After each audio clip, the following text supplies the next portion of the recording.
না কোথায় ঢুকছে বলতো?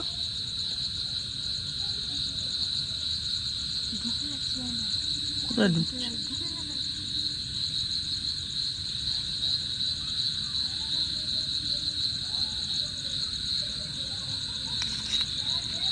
বেরিয়ে গেছে, রানিং বেরিয়ে গেল। এপারে এপারে ঢুকেছে, ওই পারে ঢুকেছে, তাহলে ধরতে পারবি তুই। পক্ক ঢুকে গেল। ডাটা আনবো? ছোট মাল না, এই মারা এখানে ঢুকেছে বুঝলি তো। ঘাসগুলো তো ঘাস